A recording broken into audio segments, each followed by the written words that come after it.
The first lesson, as I said, don't fight who you are. This was really best articulated for me in an interview I did with a woman named Anne Sweeney, who's the former co-chair of Disney Media Networks. She ranked as high as number 25 on the list we publish every year of the world's most powerful women. And when I talked to Anne about her career insights, she said, quote, "I see a lot of women of every age trying to be something else. I see them trying to imitate the behaviors that they think belong to successful people.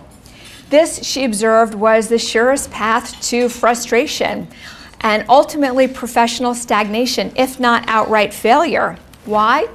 Because at our core, we are who we are. We can either think to ourselves, what does it take to be successful, and then try and acquire those skills. Or we can think, who am I? How do I learn to apply my own natural strengths toward success? This really came to life for me at an event a couple of years ago when Barbara Walters was interviewing two remarkable women, the late Evelyn Lauder and Diana Taylor. Evelyn Lauder was SVP of Estee Lauder Companies, the iconic cosmetics company. She was a prominent philanthropist. We also know the breast cancer movement awareness with those pink ribbons that we all wear every October proudly. She's really the woman behind those pink ribbons. And also the other woman, Diana Taylor, is an extraordinary business leader who's had a long career in both the private and public sectors of New York City, holding a number of amazing positions. And Barbara on stage asked each of these women, when you look back at yourself when you were a little girl, did you know you were going to grow up to be a power player? And Evelyn Lauder, if you ever heard her speak, you know, she said in a big voice, of course I did. I was the bossy one in the room. I got everyone to do what I wanted them to do, to line up, to get in order. I was the head of the class always. And then Barbara looked to Diana Taylor, who said in a much lower voice, a much quieter voice, she said, I was the exact opposite. I was always the shyest person in the room. I never raised my hand. I was never the one taking charge of the classroom the way that Evelyn was. And I looked at these two women, and here were two women, one very naturally outgoing and commanding, the other so shy and unassuming, and yet they both wielded tremendous power, tremendous influence. They were polar opposites who found a way to leverage their own nature, their own strengths to their advantage. They didn't try to become someone other than they were, and they accepted that, and they capitalized on their strengths to advance on their goals. And they embodied this quote from Dolly Parton that I love, she said, find out who you are and do it on purpose. And that's actually a lot easier said than done.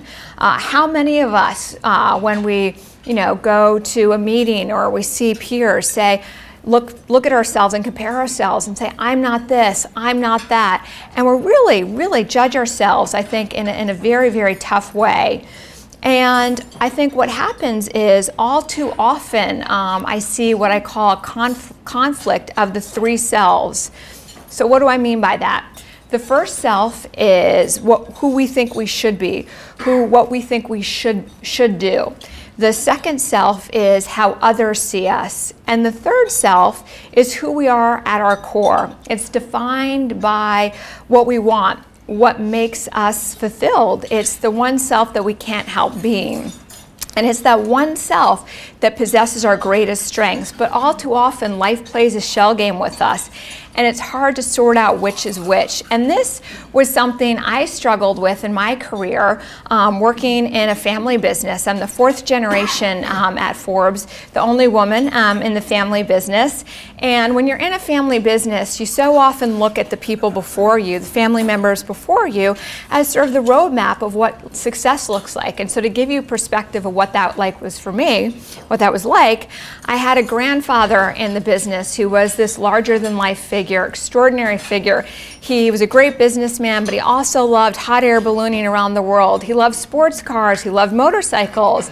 And I looked at him, and I can't even parallel park a car without breaking into a cold sweat, literally. So the thought of everything he did and so much of what defined him as a leader was not me. So I said, check, that's not me.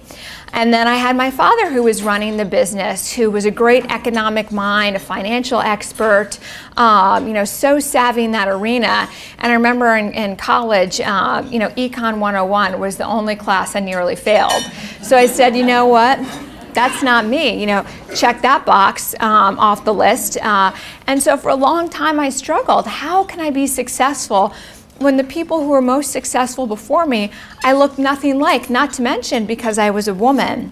And what is the lesson from all of this, from my journey that I struggled so much with, and hearing from other women? And it's really, don't fight yourself. Come to terms with who you are. Not who you think you should be, but who you are, and apply those strengths in a productive way. Think about, what is it about you that's truly unique? What are your talents? What is it about you that allows you to build a community around you as a leader, and with community of friends and colleagues and the like? And I think we need to give up on being perfect, or what we think perfect looks like, and become who we really are. Again, easier said than done.